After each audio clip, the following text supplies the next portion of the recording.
ಮತ್ತೆರಡು air India ವಿಮಾನದಲ್ಲಿ ತಾಂತ್ರಿಕ ದೋಷ ಕಾಣಿಸಿಕೊಂಡಿದೆ.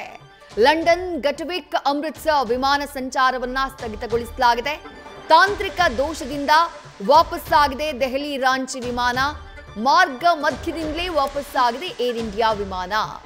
ಪದೇ ಪದೇ ಈ ರೀತಿ ಒಂದೋ ಸ್ಥಗಿತ ಆಗೋದು, ಇಲ್ಲ ಅಂದ್ರೆ ಟೆಕ್ನಿಕಲ್ ಗ್ಲಿಚಸ್ ಕಾಣಿಸಿಕೊಳ್ತಾ ಇರೋದು ಸಹಜವಾಗಿ ವಿಮಾನ ಪ್ರಯಾಣಿಕರಲ್ಲಿ ಆತಂಕಕ್ಕೆ ಕಾರಣವಾಗಿದೆ. ಅಹಮದಾಬಾದ್ ಲಂಡನ್ ವಿಮಾನ, ಅಹಮದಾಬಾದ್ಗೆ ತೆರಳಬೇಕಾಗಿದ್ದಂತಹ ವಿಮಾನಗಳ ಕೊರತೆಯ ಕಾರಣಕ್ಕಾಗಿ ಸಂಚಾರವನ್ನ ರದ್ದು ಮಾಡಲಾಯಿತು. ಮತ್ತೊಂದು ಕಡೆ ದೆಹಲಿ ಪ್ಯಾರಿಸ್ ನಡುವೆ ಸಂಚಾರ ಮಾಡ್ತಾ ಇದ್ದಂತಹ ವಿಮಾನ ಹೈಡ್ರಾಲಿಕ್ ಲೀಕ್ ಆಗಿದ್ರಿಂದ ವಿಮಾನದ ಹಾರಾಟವನ್ನ ಸ್ಥಗಿತಗೊಳಿಸಲಾಯಿತು. ದೆಹಲಿಯಿಂದ ಪ್ಯಾರಿಸ್ಗೆ ಹೊರಟಿತ್ತು ಏರ್ ಇಂಡಿಯಾ 143 ವಿಮಾನ. ಆದರೆ ಹೈಡ್ರಾಲಿಕ್ ಲೀಕ್ನ ಕಾರಣಕ್ಕಾಗಿ ಹಾರಾಟವನ್ನ ಸ್ಥಗಿತಗೊಳಿಸಲಾಯಿತು. ಇನ್ನು ಲಂಡನ್ ಅಮೃತಸರ ವಿಮಾನ, ಆ ವಿಮಾನದ ಸಂಚಾರವನ್ನ ಕೂಡ ರದ್ದು ಮಾಡಲಾಗಿದೆ. ಕಾರಣ ತಾಂತ್ರಿಕ ದೋಷ. ದೆಹಲಿ ರಾಂಚಿ ವಿಮಾನ ಮಾರ್ಗ ಮಧ್ಯದಿಂದ ವಾಪಸ್ಸಾಗಿದೆ, ಅದಕ್ಕೂ ಕಾರಣ ತಾಂತ್ರಿಕ ದೋಷ. ಸ್ಯಾನ್ ಫ್ರಾನ್ಸಿಸ್ಕೋ ಮುಂಬೈ ವಿಮಾನ, ತಾಂತ್ರಿಕ ದೋಷದ ಹಿನ್ನೆಲೆ ಕೋಲ್ಕತ್ತಾದಲ್ಲಿ ಫ್ಲೈಟ್ ಲ್ಯಾಂಡಿಂಗ್ ಆಗಿದೆ. ಸ್ಯಾನ್ ಫ್ರಾನ್ಸಿಸ್ಕೋದಿಂದ ಮುಂಬೈಗೆ ಬರ್ತಾ ಇದ್ದಂತಹ ವಿಮಾನ ಕೋಲ್ಕತ್ತಾದಲ್ಲಿ ಲ್ಯಾಂಡಿಂಗ್ ಆಗಿದೆ.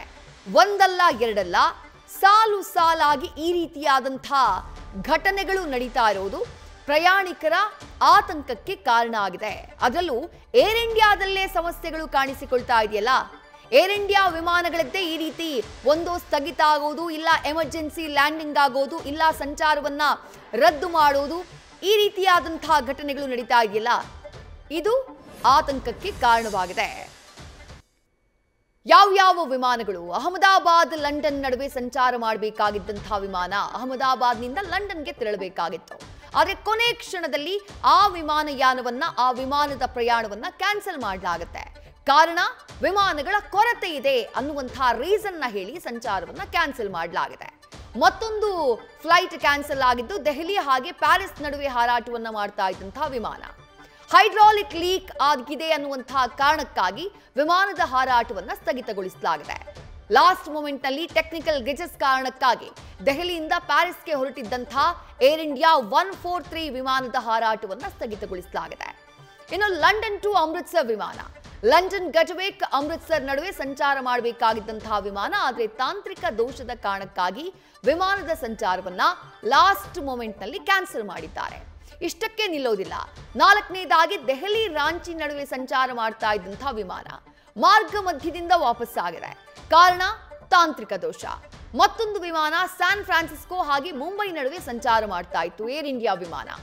ತಾಂತ್ರಿಕ ದೋಷದ ಕಾರಣಕ್ಕಾಗಿ ಕೋಲ್ಕತ್ತಾದಲ್ಲಿ ಫ್ಲೈಟ್ ಎಮರ್ಜೆನ್ಸಿ ಲ್ಯಾಂಡಿಂಗ್ ಅನ್ನ ಮಾಡಿದೆ. ಸ್ಯಾನ್ ಫ್ರಾನ್ಸಿಸ್ಕೋದಿಂದ ಮುಂಬೈಗೆ ಬರ್ತಾ ಇದ್ದಂತಹ ವಿಮಾನ ಇದು, ಆದರೆ ಕೋಲ್ಕತ್ತಾದಲ್ಲಿ ಲ್ಯಾಂಡಿಂಗ್ ಅನ್ನ ಮಾಡಿದೆ. ಎಲ್ಲವೂ ಕೂಡ ಏರ್ ಇಂಡಿಯಾ ವಿಮಾನಗಳೇ. ಅಹಮದಾಬಾದ್ನಲ್ಲಿ ನಡೆದಂತಹ ಏರ್ ಇಂಡಿಯಾ ವಿಮಾನ ದುರಂತ ಇದು ಆಘಾತಕ್ಕೆ ಕಾರಣ ಆಗಿದೆ. ಈ ಆಘಾತದ ಮಧ್ಯೆಯೇ ಈ ರೀತಿ ಒಂದಾದ ಮೇಲೊಂದರಂತೆ ಏರ್ ಇಂಡಿಯಾ ವಿಮಾನಗಳಲ್ಲಿ ಸಮಸ್ಯೆ ಕಾಣಿಸಿಕೊಳ್ತಾ ಇರುವುದು ಪ್ರಯಾಣಿಕರ ಕಳವಳಕ್ಕೆ ಕಾರಣ ಆಗಿದೆ. ಇನ್ನು ಲಂಡನ್ ವಿಮಾನ ರದ್ದಿಗೆ ಕಾರಣವನ್ನ ಕೊಟ್ಟಿದೆ Air India. AI170 London Gatwick Amritsar ವಿಮಾನ ಯಾವ ಕಾರಣಕ್ಕಾಗಿ ಸ್ಥಗಿತ ಆಯಿತು ಅಂತ ಹೇಳಿದೆ. ವಿಮಾನ ರದ್ದು ಮಾಡುವುದಕ್ಕೆ ತಾಂತ್ರಿಕ ದೋಷ ಕಾರಣವಲ್ಲ ಅಂತ ಹೇಳಿ ಸ್ಪಷ್ಟತೆಯನ್ನ ಕೊಟ್ಟಿದೆ. ಫ್ಲೈಟ್ ಕೊರತೆಯ ಕಾರಣಕ್ಕಾಗಿ ನಾವು ವಿಮಾನ ಸಂಚಾರವನ್ನ ರದ್ದು ಮಾಡಿದ್ವಿ ಅಂತ ಹೇಳಿ ಏರ್ ಇಂಡಿಯಾದ ವಕ್ತಾರ ಧನಂಜಯ್ ಕುಮಾರ್ ಸ್ಪಷ್ಟನೆಯನ್ನ ಕೊಟ್ಟಿದ್ದಾರೆ. ಹೆಚ್ಚುವರಿ ಮುನ್ನೆಚ್ಚರಿಕೆಯಿಂದ ಈ ಕ್ರಮವನ್ನ ತೆಗೆದುಕೊಳ್ಳಲಾಗಿದೆ. ವಿಮಾನಗಳ ಅಲಭ್ಯತೆ ಇದೆ, ಹಾಗಾಗಿ ಈ ನಿರ್ಧಾರವನ್ನ ಮಾಡಿದ್ದೀವಿ. ಪ್ರಯಾಣಿಕರಿಗೆ ವ್ಯವಸ್ಥೆಯನ್ನ ಮಾಡ್ತೀವಿ, ಬಯಸಿದ್ರೆ ರೀಫಂಡ್ ಮಾಡ್ತೀವಿ ಅಂತ ಹೇಳಿ ಏರ್ ಇಂಡಿಯಾ ವಕ್ತಾರರು ಅಧಿಕೃತ ಹೇಳಿಕೆಯನ್ನ ಬಿಡುಗಡೆ ಮಾಡಿದ್ದಾರೆ. ಡೀಟೇಲ್ಸ್ ನಮ್ಮ ಪ್ರತಿನಿಧಿ ಚಂದ್ರಮೋಹನ್ ನೀಡ್ತಾ ಹೋಗ್ತಾರೆ. ಚಂದ್ರಮೋಹನ್, ಒಂದಾದ ಮೇಲೊಂದರಂತೆ ಸಾಲು ಸಾಲಾಗಿ ಏರ್ ಇಂಡಿಯಾ ವಿಮಾನಗಳೇ ಸಮಸ್ಯೆಗೆ ತುತ್ತಾಗ್ತಾ ಇವೆ. ಸಹಜ, ಅಹಮದಾಬಾದ್ನ ದುರಂತ ನಡೆದಂತಹ ನಂತರದಲ್ಲಿ ಪ್ರಯಾಣಿಕರಲ್ಲಿ ಕಳವಳ ಮೂಡೋದು ಸಹಜ. ಆದ್ರೆ ಯಾಕೆ ಹೀಗಾಗ್ತಾ ಇದೆ ಅನ್ನುವಂತಹ ಪ್ರಶ್ನೆಯೂ ಕೂಡ ಮೂಡ್ತಾ ಇದೆ. ಏರ್ ಇಂಡಿಯಾದ ಬಳಿ ಇದಕ್ಕೆ ಉತ್ತರ ಇದೆಯಾ ಅಂತ ಹೇಳಿ ಚಂದ್ರಮೋಹನ್? ಇದಕ್ಕೆ ಏರ್ ಇಂಡಿಯಾ ಅಧಿಕೃತವಾಗಿ ಉತ್ತರವನ್ನು ಕೂಡ ಕೊಟ್ಟಿದೆ. ಮುಖ್ಯವಾಗಿ ಬೇರೆ ಬೇರೆ ಕಾರಣಗಳಿಂದಾಗಿ ಏರ್ ಇಂಡಿಯಾ ವಿಮಾನಗಳ ಸಂಚಾರ ರದ್ದಾಗ್ತಾ ಇದೆ ಮತ್ತು ರೀಶೆಡ್ಯೂಲ್ ಕೂಡ ಆಗ್ತಾ ಇದೆ. ಇದಕ್ಕೆ ಮುಖ್ಯವಾದಂಥ ಕಾರಣ ಅಂತಂದರೆ ಅಹಮದಾಬಾದ್ ಮತ್ತು ಲಂಡನ್ನ ಗಟ್ವಿಕ್ ಏರ್ಪೋರ್ಟ್ಗೆ ಹೊರಟಿದಂಥ ವಿಮಾನ ದುರಂತಕ್ಕೀಡಾಗಿದ್ದು ಕೂಡ ಕಾರಣ. ಒಂದು ರೀತಿಯಲ್ಲಿ ಈ ಒಂದು ವಿಮಾನ ದುರಂತದ ಬಳಿಕ ಈಗ ಏರ್ ಇಂಡಿಯಾದ ಎಲ್ಲ ಬೋಯಿಂಗ್ ವಿಮಾನಗಳ ಸೇಫ್ಟಿ ಚೆಕ್ಗೆ DGCA ಆದೇಶವನ್ನು ಕೊಟ್ಟಿದೆ. ಇದರಿಂದಾಗಲಿ ಈ ಒಂದು ಸೇಫ್ಟಿ ಚೆಕ್ ಮುಗಿದ ಬಳಿಕ ಅಷ್ಟೇ ಏರ್ ಇಂಡಿಯಾದ ಬೋಯಿಂಗ್ ವಿಮಾನಗಳಿಗೆ ಟೇಕ್ ಆಫ್ ಆಗಲಿಕ್ಕೆ ಅವಕಾಶವನ್ನು ಕೊಡಲಾಗ್ತಾ ಇದೆ. ಈ ಸೇಫ್ಟಿ ಚೆಕ್ ಮುಗಿಯವರೆಗೂ ಕೂಡ ವಿಮಾನಗಳನ್ನ ಹಾರಾಟಕ್ಕೆ ಅವಕಾಶ ಕೊಡ್ತಾ ಇಲ್ಲ. ಇದರಿಂದಾಗಿ ಏರ್ ಇಂಡಿಯಾದ ಬಳಿ ಈಗ ವಿಮಾನಗಳ ಕೊರತೆ ಕೂಡ ಎದುರಾಗಿದೆ. ಜೊತೆಗೆ ಈಗಾಗಲೇ ಇದ್ದಂಥ ವಿಮಾನಗಳು ಹಾರಾಟ ನಡೆಸ್ತಾ ಇರದಂಥ ವಿಮಾನಗಳಲ್ಲೂ ಕೂಡ ತಾಂತ್ರಿಕ ದೋಷಗಳು, ತಾಂತ್ರಿಕ ಸಮಸ್ಯೆಗಳು ಕೂಡ ಎದುರಾಗ್ತಾ ಇವೆ. ಹೀಗಾಗಿ ಈ ಒಂದು ತಾಂತ್ರಿಕ ದೋಷಗಳನ್ನು ಲಘುವಾಗಿ ಪರಿಗಣಿಸಲಿಕ್ಕೆ ಸಾಧ್ಯವಾಗೋದಿಲ್ಲ. ನಮ್ಮ ಎಲ್ಲರ ಕಣ್ಣೆದುರುಗಡೆ ಅಹಮದಾಬಾದ್ನ ವಿಮಾನ ದುರಂತ ಇದೆ. ಆ ಕಾರಣಕ್ಕಾಗಿಯೇ ಈಗ ಈ ವಿಮಾನಗಳ ಇಂಜಿನ್ನ ಇಂಜಿನಿಯರ್ಗಳು ಕೂಡ ಒಂದು ಬಿಗಿಯಾದಂಥ ಕಟ್ಟುನಿಟ್ಟಾದಂಥ ತಪಾಸಣೆಯನ್ನು ವಿಮಾನಗಳಲ್ಲಿ ನಡೆಸ್ತಾ ಇದ್ದಾರೆ. ಇದರಿಂದಾಗಿ ಯಾವುದೇ ವಿಮಾನಗಳಲ್ಲಿ ಒಂದು ಸಣ್ಣ ದೋಷ ಬಂದರೂ ಕೂಡ ಈಗ ಟೇಕ್ ಆಫ್ ಆಗಲಿಕ್ಕೆ ಅವರು ಒಪ್ಪಿಗೆಯನ್ನು ಗ್ರೀನ್ ಸಿಗ್ನಲ್ ಅನ್ನು ಕೊಡ್ತಾ ಇಲ್ಲ. ಈ ಇಂಜಿನನ್ನು ಪರಿಶೀಲನೆ ಮಾಡಿದ ಬಳಿಕ ಇಂಜಿನಿಯರ್ಗಳು ತಮ್ಮ ಒಪ್ಪಿಗೆ ಪತ್ರಕ್ಕೆ ಸಹಿ ಹಾಕಬೇಕು. ಒಂದು ವೇಳೆ ವಿಮಾನದ ಇಂಜಿನ್ನಲ್ಲಿ ದೋಷ ಇದ್ದು ಅದನ್ನು ಹಾರಾಟಕ್ಕೆ ಅವಕಾಶ ಕೊಟ್ಟರೆ ಇಂಜಿನಿಯರ್ನೇ ಹೊಣೆ ಮಾಡಲಾಗುತ್ತೆ. ಈ ಇಂಜಿನಿಯರ್ ಯಾರು ಇರ್ತಾರೆ ಅವರೇ ಆ ಒಂದು ವಿಮಾನ ದುರಂತಕ್ಕೆ ಕಾರಣ. ಇಂಜಿನ್ನಲ್ಲಿ ದೋಷ ಇದ್ರೂ ಕೂಡ ಅದರ ಹಾರಾಟಕ್ಕೆ ಏಕೆ ಅವಕಾಶ ಕೊಟ್ರಿ ಅಂತೇಳಿ DGCA ಮತ್ತು ಏರ್ ಇಂಡಿಯಾ ಎರಡೂ ಕೂಡ ಈ ವಿಮಾನದ ಇಂಜಿನಿಯರನ್ನು ಪ್ರಶ್ನೆ ಮಾಡ್ತಾರೆ, ಅವರನ್ನು ಹೊಣೆಯನ್ನಾಗಿ ಮಾಡ್ತಾರೆ. ಈ ಕಾರಣಕ್ಕಾಗಿಯೇ ಈಗ ಇಂಜಿನಿಯರ್ಗಳು ಕೂಡ ಕಟ್ಟುನಿಟ್ಟಾಗಿ ಬಿಗಿಯಾಗಿ ಎಲ್ಲ ತಪಾಸಣೆಗಳನ್ನು ಕೂಡ ಏರ್ ಇಂಡಿಯಾದಲ್ಲಿ ನಡೆಸ್ತಾ ಇದ್ದಾರೆ. ಈ ಕಾರಣಕ್ಕಾಗಿ ಒಂದು ಸಣ್ಣ ಪುಟ್ಟ ತಾಂತ್ರಿಕ ದೋಷ ಬಂದರೂ ಕೂಡ ಅವುಗಳ ಹಾರಾಟಕ್ಕೆ ಅನುಮತಿಯನ್ನು ಗ್ರೀನ್ ಸಿಗ್ನಲ್ ಅನ್ನು ಇಂಜಿನಿಯರ್ಗಳು ಕೂಡ ಕೊಡ್ತಾ ಇಲ್ಲ. ಮತ್ತೊಂದು ಕಡೆಯಲ್ಲಿ DGCA ಕೂಡ ಎಲ್ಲ ಬೋಯಿಂಗ್ ವಿಮಾನಗಳನ್ನು ಕೂಡ ಕಟ್ಟುನಿಟ್ಟಾಗಿ ಸೇಫ್ಟಿ ಚೆಕ್ ಅನ್ನು ನಡೆಸಬೇಕು. ವಿಮಾನದ ಇಂಜಿನ್ ಮತ್ತು ಇಂಧನ ಪೂರೈಕೆ, ಅದರ ಎಲೆಕ್ಟ್ರಾನಿಕ್ ಸಿಸ್ಟಮು, ಜೊತೆಗೆ ವಿಮಾನದ ಕ್ಯಾಬಿನ್ನ ಪ್ರೆಷರ್ ಸಿಸ್ಟಮು, ಇವೆಲ್ಲವನ್ನು ಕೂಡ ಕಟ್ಟುನಿಟ್ಟಾಗಿ ತಪಾಸಣೆಯನ್ನು ನಡೆಸಿ ಅಂತೇಳಿ ಸೂಚನೆಯನ್ನು ಈಗ ಏರ್ ಇಂಡಿಯಾಗೆ DGCA ಕೂಡ ಕೊಟ್ಟಿದೆ. ಈ ಎಲ್ಲವುಗಳನ್ನು ಕೂಡ ಈಗ ನಡೆಸಲಾಗ್ತಾ ಇದೆ. ಮುಖ್ಯವಾಗಿ ಏರ್ ಇಂಡಿಯಾದ ಬಳಿ 33 ಬೋಯಿಂಗ್ ವಿಮಾನಗಳಿವೆ. 33 ಬೋಯಿಂಗ್ ವಿಮಾನಗಳ ಒಂದು ಸೇಫ್ಟಿ ಚೆಕ್ ನಡೀತಾ ಇದೆ. ಈ ಸೇಫ್ಟಿ ಚೆಕ್ ಮುಗಿಯುವವರೆಗೂ ಕೂಡ ವಿಮಾನಗಳು ವಾಪಸ್ ಬರೋದು, ಟೇಕ್ ಆಫ್ ಆಗೋದು ಡಿಲೇ ಆಗುತ್ತೆ ಅಂತೇಳಿ 14ನೇ ತಾರೀಕಿನ ಏರ್ ಇಂಡಿಯಾ ಕೂಡ ತಿಳಿಸಿತ್ತು. ಇದ್ರ ಬಗ್ಗೆ ನಾವು ಕೂಡ ಪ್ರಯಾಣಿಕರಿಗೆ ಮಾಹಿತಿಯನ್ನು ನೀಡ್ತೇವೆ.